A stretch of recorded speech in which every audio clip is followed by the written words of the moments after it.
সাজ্জাদ কাদিরের প্রেতে নিন, শুভেচ্ছা নিন। এই মুহূর্তে আপনাদের সামনে কথা বলতে এসে মঞ্চ ৭১-এর উদ্যোগে গোল টেবিল বৈঠক পণ্ড। মুক্তিযুদ্ধের বাংলাদেশ প্রতিনিয়ত হেরে যাচ্ছে। সেনাপ্রধান, আপনাকেই এর জবাব দিতে হবে। এই প্রসঙ্গটা নিয়ে এই মুহূর্তে কথা বলবো। শিরোনামটা বেশ দীর্ঘ টানলাম। আজকে মঞ্চ ৭১, বিশেষ করে মুক্তিযুদ্ধের চেতনাকে উজ্জীবিত করবার একটি প্ল্যাটফর্ম গঠন করা হয়েছে কয়েকদিন আগে। সেই মঞ্চ ৭১-এর উদ্যোগে আজকে একটি গোল টেবিল বৈঠক অনুষ্ঠিত হবার কথা ছিল ২৮ আগস্ট 10:30। স্থান ছিল Dhaka reporters unity, DRU, Shafiqul Kabir মিলনায়তন। আমি এই ঘটনাগুলো পড়ছি। এই গোলটেবিল বৈঠকে যার সভাপতিত্ব করার কথা ছিল সুপ্রিম কোর্টের আইনজীবী, সিনিয়র আইনজীবী, মানবাধিকার ব্যক্তিত্ব জেডাই খান পান্না, তার সভাপতিত্বে এই গোলটেবিল বৈঠকটি অনুষ্ঠিত হবার কথা ছিল। তারই সোশ্যাল মিডিয়া থেকে সামাজিক যোগাযোগ মাধ্যমে কর্মসূচি বিস্তারিত পড়ছি। মঞ্চ ৭১-এর উদ্যোগে আমাদের মহান স্বাধীনতা যুদ্ধ এবং বাংলাদেশের সংবিধান শীর্ষক গোলটেবিল বৈঠক অনুষ্ঠিত হয় বলতে এটি আসলে পণ্ড হয়েছে, পণ্ড করে দেওয়া হয়েছে। উক্ত গোলটেবিল বৈঠকে সভাপতিত্ব করার কথা ছিল বাংলাদেশ সুপ্রিম কোর্টের সিনিয়র আইনজীবী অ্যাডভোকেট জেডাই খান পান্না। প্রধান অতিথি হিসেবে উপস্থিত থাকার কথা ছিল স্বাধীন বাংলাদেশের সংবিধান প্রণয়ন কমিটির চেয়ারম্যান, আন্তর্জাতিক খ্যাতিসম্পন্ন আইনজীবী এবং রাজনীতিবিদ ডক্টর কামাল হোসেন। জেডাই খান পান্না এবং ডক্টর কামাল হোসেন দুজনের কেউ উপস্থিত হতে পারেননি। এ সময় উপস্থিত ছিলেন অধ্যাপক ডক্টর মোহাম্মদ আবদুল্লাহ আল মাহমুদ বীর প্রতীক, যিনি এই মঞ্চ ৭১-এর অর্গানাইজার, এবং জেডাই খান পান্না, এই দুজন মূলত এই মঞ্চ ৭১-এর অর্গানাইজার। এবং এখানে আরো উপস্থিত ছিলেন জনাব লতিফ সিদ্দিকী, বীর মুক্তিযোদ্ধা ও সাবেক মন্ত্রী, অধ্যাপক মিসবাহ কামাল, অধ্যাপক সৈয়দ মোহাম্মদ আনোয়ার হোসেন, অধ্যাপক মোহাম্মদ হাবিবুর রহমান প্রমুখ। উল্লেখ্য যে অনুষ্ঠানটি শুরু হলে 11টার দিকে বিএনপির কিছু কর্মী এবং কিছু ছাত্র ঢাকা রিপোর্টার্স ইউনিটির সামনে লাঠি সোঁটা নিয়ে মিছিল করতে থাকে। এক পর্যায়ে তারা মিলনায়তনে প্রবেশ করে হাতাহাতি এবং মারামারি করেন। এই মারামারি এবং হাতাহাতি করার প্রধান উদ্দেশ্য, তারা আওয়ামী লীগের কোনো চিহ্ন এদেশে রাখবে না। বর্তমানে উক্ত অনুষ্ঠানে আসা সকলকে শফিকুল কবির মিলনায়তনে অবরুদ্ধ করে রেখেছে। বর্তমানে তারা সকলে অবরুদ্ধ অবস্থায় আছেন। এটি 2টার দিকে জেডাই খান পান্নার ফেসবুক স্ট্যাটাস, আজকে 2টার দিকে। এই অনুষ্ঠানটা কি অনুষ্ঠান ছিল? এটা মুক্তিযুদ্ধের চেতনা সমুন্নত করবার অনুষ্ঠান, এবং এই সমুন্নত করবার অনুষ্ঠান গোলটেবিল বৈঠক তো দূর কি বাদ। এখানে কি ঘটেছে গোলটেবিল বৈঠকের পরিবর্তে, আমরা তার একটি ভিডিও দেখব। এবং জেডাই খান পান্নার এই অনুষ্ঠানে সভাপতিত্ব করবার কথা ছিল, তার একটি বক্তব্য শুনে আমরা আবারও আলাপে আসছি।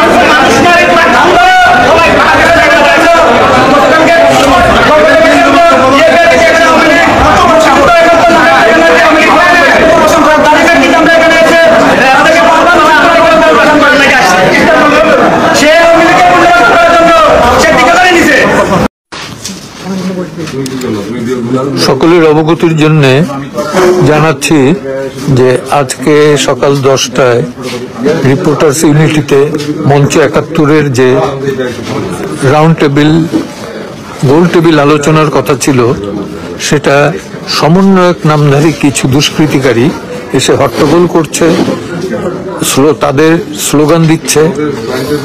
আমরা বুঝি এটা যে ক্ষমতাসীন ব্যক্তিদের দাপটেই তাদের এই দাপট। আমরা আর কি করব? এই দেশে যে মত প্রকাশের স্বাধীনতা কতটুকু আছে, সাংবাদিকদের সমিতির একটা ইউনিটি রিপোর্টার্স ইউনিটি ফোরামের অফিসে বসে এই গন্ডগোল, এই গ্যাঞ্জাম, এ থেকেই বোঝা যায় যে দেশে সংবাদপত্রের স্বাধীনতা, মত প্রকাশের স্বাধীনতা এ কতটুকু আছে। আর আমরা তো অন্য কিছু না, আমরা ৭১-৭২-এর সংবিধান, মুক্তিযুদ্ধ, জাতীয় পতাকা, জাতীয় সঙ্গীত, এর সাথে কোনো কম্প্রোমাইজ করতে রাজি না। মুক্তিযোদ্ধারা ঐক্যবদ্ধ হন, এখন শেষ সময়, ঐক্যবদ্ধ হন, এই আমাদের দাবি।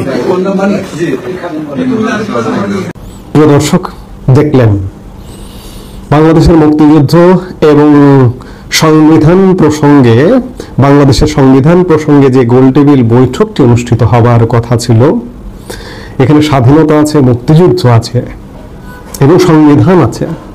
সেই বৈঠকে কি ন্যাক্কারজনক ঘটনা ঘটল। একজন বীর মুক্তিযোদ্ধা লতিফ সিদ্দিকী তো আওয়ামী লীগের সঙ্গেই নেই।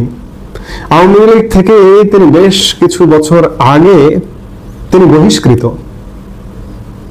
সেই লতিফ সিদ্দিকীকে, একজন বীর মুক্তিযোদ্ধাকে অবমাননা, কিভাবে অবমাননা করল মব বাহিনী আপনারা দেখুন। এবং জেনাই খান পান্না আক্ষেপ আপনারা শুনলেন। বাংলাদেশ আসলে আর বাংলাদেশ নেই।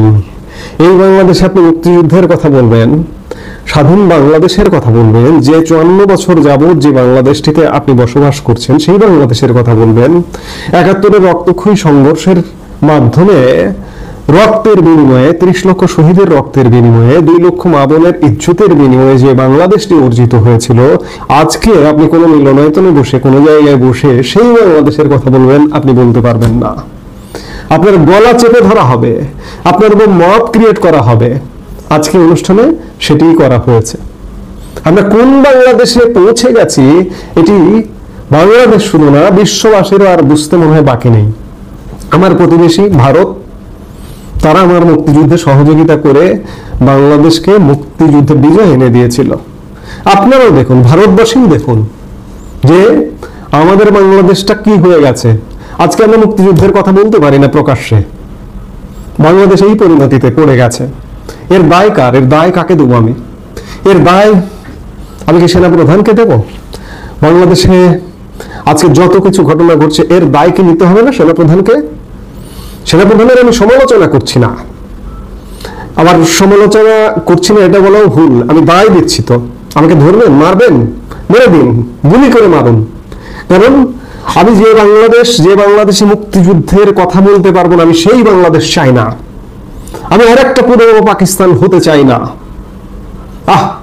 আজ বড় দুঃখ হয় যে সেনাপ্রধান জেনারেল ওয়াকারুজ্জামান, আপনি শুধু চেয়ে চেয়ে দেখছেন। আপনার কথায় বাংলাদেশের মানুষ আশাবাদী হয়েছিল। গত বছরের ৫ আগস্ট বিকেলবেলা আপনার কথায় আপনি দায়িত্ব নিচ্ছেন। আপনি দায়িত্ব নিয়ে এই পরিণতি করে ছাড়লেন একটা দেশের, যে বাংলাদেশে মুক্তিযুদ্ধের কথা বলা যায় না। পরিণতির জন্য সবাইকে রেডি থাকতে হবে। ষড়যন্ত্রের মাধ্যমে হোক, যেভাবে হোক, আজকে বাংলাদেশকে যদি উল্টো পথে ফিরিয়ে দিতে চান, সেনাপ্রধান জেনারেল ওয়াকারুজ্জামান, আজকে যদি আপনি দেখেও না দেখার ভান করেন, আপনারও পরিণতি ভালো হবে না। কিন্তু ইতিহাস থেকে যদি আপনি শিক্ষা না নেন, আমার ৩৫০ বছর আগের কথা মনে পড়ছে। নবাব সিরাজউদ্দৌলার কথা মনে পড়ছে। সিরাজউদ্দৌলার সাথে কিভাবে মির্জাফর গং বাংলার স্বাধীনতাকে স্তমিত করে দিয়েছিল।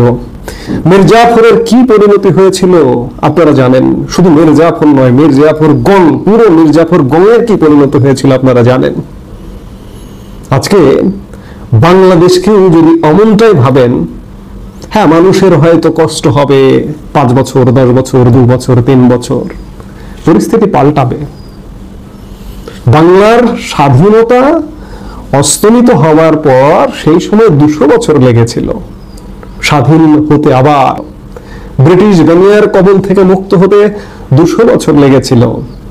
আজকে ২০০ বছর লাগবে না। সেই সময়ের সবকিছুতে ব্যাকওয়ার্ড পৃথিবী ২০০ বছর দেখতে দেখতে কয়েকটা জেনারেশন চলে গেছে। আজকে কিন্তু সেটি লাগবে না। আজকে যারা বাংলাদেশকে ব্যর্থতায় পর্যবেসিত করেছেন, বাংলাদেশ উদ্ধার হবে। সেটি যে কোনো উপায়ে বাংলাদেশ উদ্ধার হবে। বাংলাদেশকে দাবায় রাখতে পারবেন না, মুক্তিযুদ্ধকে দাবায় রাখতে পারবেন না। সেনাপ্রধান, বাংলাদেশ সেনাবাহিনী, সবাইকে বলবো যে মুক্তিযুদ্ধকে বাদ দিয়ে বাংলাদেশকে কল্পনা করা যাবে না। কাজেই আপনারা একটু ঘুরে দাঁড়ান, ঘুরে দাঁড়িয়ে এই যে অন্যায় অপকর্মগুলো হচ্ছে এইগুলো থেকে বাংলাদেশকে উদ্ধার করুন। এই মুহূর্তে এতটুকু বলা ছাড়া আমার আসলে আর বলার কিছু নেই। আবারও পরবর্তীতে নিশ্চয়ই কথা বলবো অন্য বিষয় নিয়ে। আপনারা সবাই ভালো থাকুন, সুস্থ থাকুন।